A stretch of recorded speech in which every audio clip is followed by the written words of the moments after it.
Hello, I am Nelson Dafe for News Express Television, Lagos.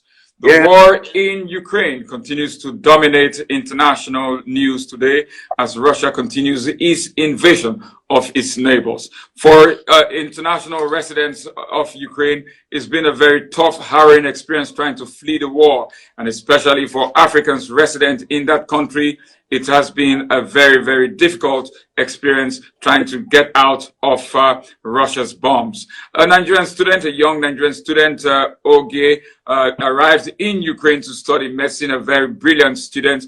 Unfortunately, now he was caught up in the war, and it was really, really difficult for him to flee the fighting there, to flee Kiev, where he is a student of the International University of Kiev studying medicine.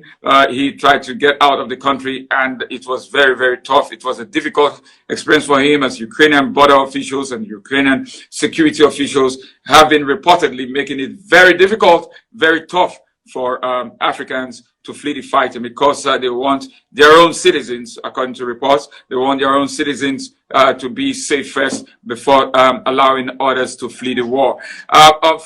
Fortunately, Oge is out now, but not without experiencing some difficult moments trying to get out of the country. And I'm here with his elder brother who is resident in Bulgaria, Mr. Aise. Aise, you're welcome. It's good to have you here.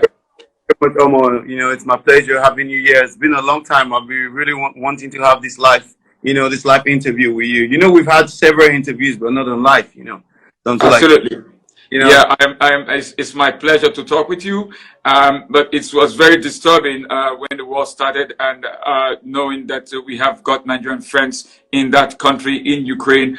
Tell me, how difficult was it for you when war broke out? How difficult was it for you to communicate with your brother who was caught up in the war in Kiev?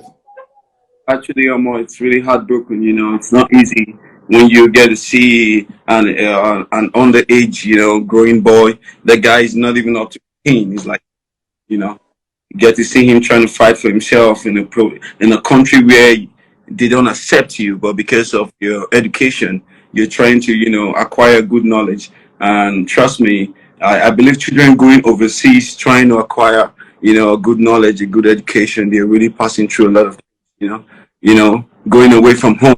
You're schooling, Ukraine. It's not really like European country to me. I still see it to be a little Russia, Yeah. a little a war country, a little bit of problematic countries, not a country that have your rights and Yeah. a lot of things. To have getting your right there, it's really difficult. So it's really heartbreaking seeing the black children there. These are prominent kids. Trust me, these are children from wealthy home. These are children that their parents have money. They get to send them abroad so they can go to school, come home with flying. Yeah. And when they go and bump, that's a big war. They never expected it. And then you get to see them flying interceptors, trying to get, trying to make Yeah. they can go out from Ukraine. Now, what believe like the Ukraine, the main people from Ukraine, they were stopping the black people from going into the train. They took my brother out twice. Like the police came in to the train, took him out twice. Like they hurt his leg. A lot of things happen. As this our experience, everybody can just, come out and start sharing their experience. Some people take it to be part of life and, stick to it and try, suffer makes you strong, makes you very strong. When you pass through difficulties like this, it makes you stronger than you can ever be. But trust me, it's pretty hard. Okay. Yeah. First of all, I have got to ask, how is he doing at the moment? Yeah, it's fine. It's fine. He got into Hungary because they rejected him from Poland. So now he's in Hungary. He's in Budapest. Now he's doing good. Everything is fine. That's nice to hear. You spoke about him being pushed off the train, and was it an isolated incident, or was it what other Africans or other Nigerians suffered from? Did they suffer from similar experience, being pushed off the train, being prevented from boarding the train to seek safety? I wasn't isolated. Everyone actually felt from the same shit to everybody. Same. Okay. Okay. Did he tell you when it occurred to him that he needed to get out? When did it occur to him that there was danger and that the Russians meant business and that he needed to flee?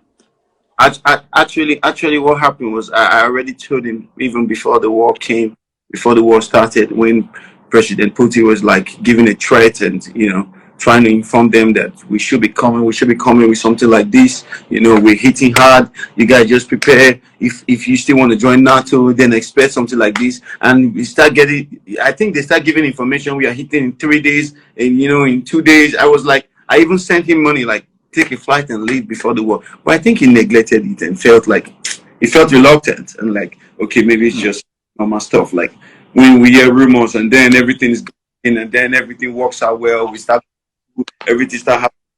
He never expected it was going to be like this. Okay.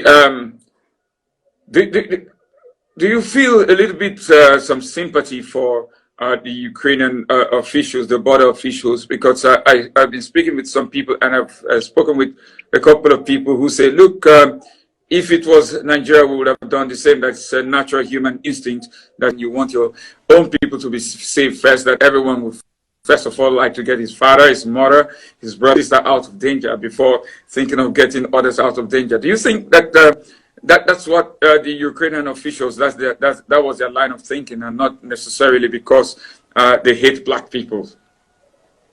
No, actually, I don't like using countries as examples. First, let me use America. Very good. You just told me. You see, America is a free country. It's a country for everyone.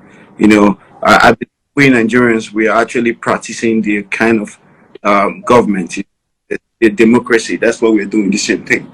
So I believe in America, I don't think something like this will happen in America. When I'm saying if it happens, it is because you are black. It is not because you are not from America. Okay. Racism is everywhere in the world. It's everywhere. Yeah. Trust me, that has affected the world. And it's going to take time for us it's going to take exposure. It's going to take you to be more exposed, to be more socialized, to understand that we are all one race. So in America, it's actually trying to build such, something like that for us, trying to give us such idea like we're all one, we're black, white, we're all one. But in these other countries, most especially Scandinavian countries, in these other countries, you find it very different. When you are black, you're not just only black, you're not from this country. So the Ukrainians see the black people not just we're all one, we're black, white, we're all one. But in these other countries, most especially Scandinavian countries, in these other countries, you find it very different. When you are black, you're not just only black, you're not from this country. So the Ukrainians see the black people not just only black, they see you not to be. I think this same thing also affects people from other countries too. People like the Pakistan, from the Asia side, and when they get to see you, the same thing. You're not from here, you're not from here. Coloris or no coloris.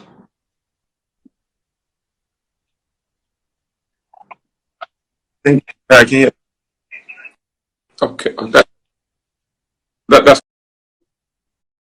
I know how he's taking this whole thing. This